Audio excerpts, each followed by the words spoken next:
그러니까 이런 건강 뉴스가 정말 요즘 막 범람하잖아요. 특히 요즘 또 AI 의사로 건강식품을 막 광고하는 이런 문제도 많던데, 이런 걸 보고 혹하지 않으시려면 약간 여기 있으셔야 됩니다.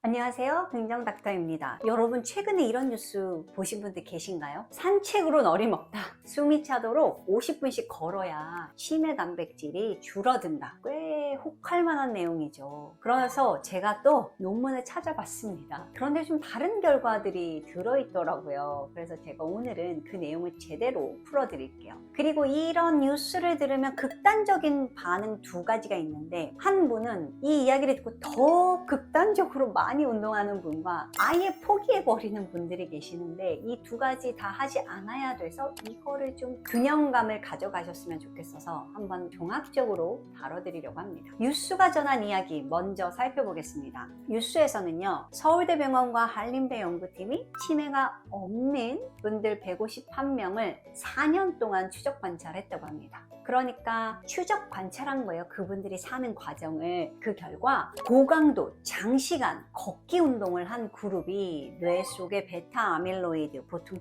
알츠하이머 치매와 관련된 물질이라고 알려져 있죠. 이게 축적이 덜 나타났다, 이런 연구 결과였습니다. 그런데 여기서 언론이 아밀로이드가 30% 억제됐다 이런 식으로 숫자를 강조했는데, 이게 마치 운동만 잘하면 치매 단백질이 거의 사라질 거라는 뉘앙스를 준 거예요. 하지만 실제 논문에서는 그런 수치가, 그런 표현이 없었어요. 단지 고강도 장시간 걷기 그룹에서 아밀로이드 축적이 덜 증가했다, 감소했다랑 덜 증가했다는 좀 다르잖아요. 근데 아무래도 언론은 이렇게 끌어당겨야 되니까 이런 표현을 쓰신 것 같아요. 하지만 우리가 기억할 건 증가 속도가 느려졌다는 것이 감소하는 건 아니었습니다. 자, 그러면 그 논문, 그럼 정확한 결론이 뭐야? 네, 첫째, 걷기를 오래 하고 강하게 한 그룹에서만 베타 아밀로이드 축적 억제 효과가 관찰됐다는 거예요. 그러니까 둘째, 시간과 강도를 모두 충족한 그룹에서만 의미 있는 차이가 있었고요. 중간 정도, 그러니까 시간을 많이 한 그룹, 아니면 강도를 크게 하지만 짧게 운동한 그룹, 이런 중간 정도 수준의 걷기는 뇌 아밀로이드 지표에 뚜렷한 변화가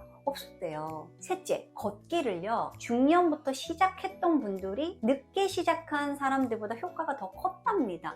이거는 이제 너무 당연할 것도 같은데, 그러니까 예방 차원에서 우리가 최대한 빠른 나이에 운동을 고강도로 시작하라는 그런 이야기였어요. 근데 반대로 여기서 조금 실망스러웠던 건 아밀로이드 베타 외에 다른 병리, 그러니까 타우 단백질, 그다음에 뇌 위축, 또 백질의 고유 변화, 이런 지표들, 이것도 이제 치매와 관련된 지표거든요. 이런 건 또 변화가 별로 없었더라고요. 조금 실망스러웠지만 어쨌든 여기서 우리가 정리를 해보면, 걷기는 알츠하이머 모든 병리를 맞는 키는 아니지만 특정 병리, 그러니까 베타 아밀로이드 축적은 그 속도를 늦추는 건 분명하다. 감소는 아니지만. 근데 여기서 이제 좀 해석의 여지가 있어요. 여러분 나이가 많이 들었는데 고강도 운동을 50분 이상 할 수 있는 분들은 이미 어느 정도 건강한 분들이에요. 그러니까 4년이라는 추적 관찰 시간은 있었지만, 이 추적 관찰 기간 중에요, 고강도 운동을 하다가 다친 분들, 뭐 이런 분들은 다 빠져나가고, 마지막에 고강도 운동을 할 수 있게 된 그거 유지하는 분들은 그 자체로 건강한 분들이 훨씬 많습니다. 그래서 이게 해석하는데 좀 오해가 있을 수 있어서 한계점을 반드시 기억을 해야 되고요. 그럼 우리가 여기서 뭘 얻어갈 거냐, 이런 연구에서 우리가 얻을 교훈은 무엇인가. 자, 그럼 제가 여기서 이제 그런 걸 좀 알려드릴게요. 이런 뉴스를 보고 일단 첫 번째 부류, 주변에 치매 환자가 있다거나 그럼 너무 무서워서 이 뉴스를 보고, 아 좋아, 그럼 이제 나는 진짜 빡세게 하루에 무조건 2시간 이상 숨이 막 차게 이제 뛰어야겠다, 차라리, 이렇게 생각하고 정말 그 생활 습관에서 운동이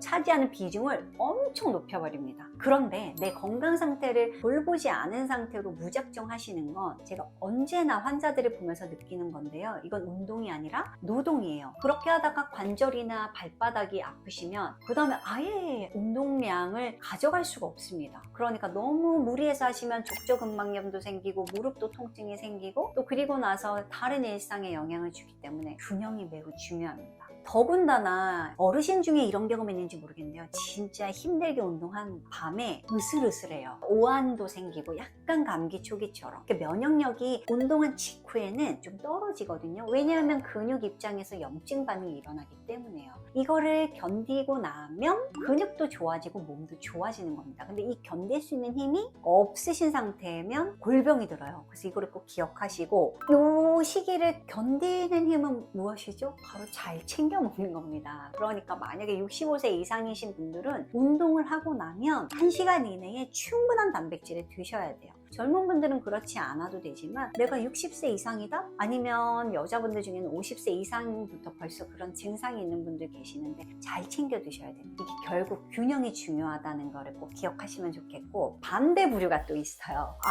뭐 중간 정도는 효과가 없다고? 그래서 아예 안 하시는 분들이 계세요. 어떻게 보면 똑똑한 건데 이제 이게 좀 오해를 가지고 자기 편한 대로 해석을 하시는 거잖아요. 이 치매가요, 단순히 아밀로이드 베타 이것만 원인이 아닙니다. 혈관 건강과도 매우 밀접하게 관련이 있어요. 실제 알츠하이머 환자분들을 뇌 부검을 해보면 뇌동맥의 동맥경화가 어마어마하게 있다는 그 사진, 제가 다른 영상에서도 보여드렸고 지금도 한번 보여드릴게요. 오늘 여러분들이 뉴스에서 본 그 논문보다 훨씬 저명한 저널에 실린 논문인데요. 알츠하이머병이 있는 분들의 뇌 혈관이 동맥경화가 있다. 그리고 최근에 새로운 관점으로 보자 하고 있는 게 알츠하이머병을 제3의 당뇨병이라고 봐요. 그러니까 이게 무슨 얘기냐면 움직이지 않는 게 가장 안 좋은 위험 요인이 된다는 거예요. 특히 이 혈관 건강 중에 제가 다른 영상에서도 한번 보여드린 동맥경화, 그러니까 뇌혈류가 줄어들면 신경세포가 쉽게 손상됩니다. 그리고 또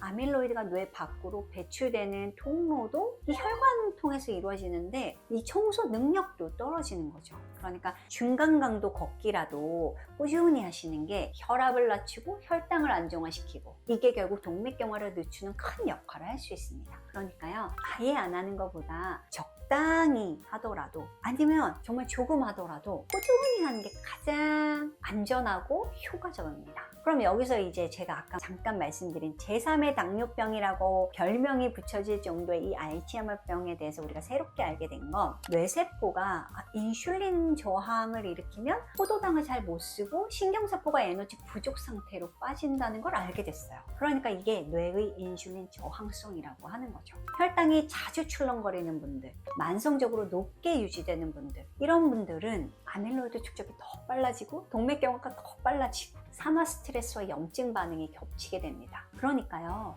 이게 엄청난 고강도 운동이 아니다 하더라도 적당한 운동만으로 인슐린 저항성 개선된다는 연구는 많거든요. 그러니까 저강도라도 운동을 꾸준히 하시는 거를 꼭 기억하시면 좋겠습니다. 그리고 마지막 훨씬 중요한 거 있어요. 2025년 당뇨병학회에서 처음으로 언급된 게 바로 수면이에요. 혈당 관리에 이 수면만큼 중요한 게 없고, 치매는 정말 수면이 중요하죠. 이 뇌 속의 글림틱 시스템, 여기가 청소 통로인데 여기서 낮 동안 쌓인 아밀로이드가 씻겨 내려갑니다. 그래서 운동으로 아밀로이드 생성 속도를 늦추고, 여러분들이 수면 11시 전에 자는 걸 제가 항상 강조드리는데 이때 주무셔야 배출을 도울 수 있습니다. 자, 그럼 제가 오늘 몇 가지 이야기를 드렸는데 정리를 좀 해보겠습니다. 뉴스에서 30% 감소, 이거 좀 과장이었다. 그렇지만 그 논문이 전한 메시지는 분명하다. 가능하면 일찍, 가능하면 강도 높게. 근데 포인트가 강도 높게가 아니고요, 가능한 수준에서 강도가 높은 겁니다. 그렇게, 그리고 꾸준히. 하지만 그보다 훨씬 중요한 거, 제가 전반적인 환자들을 본 결과 이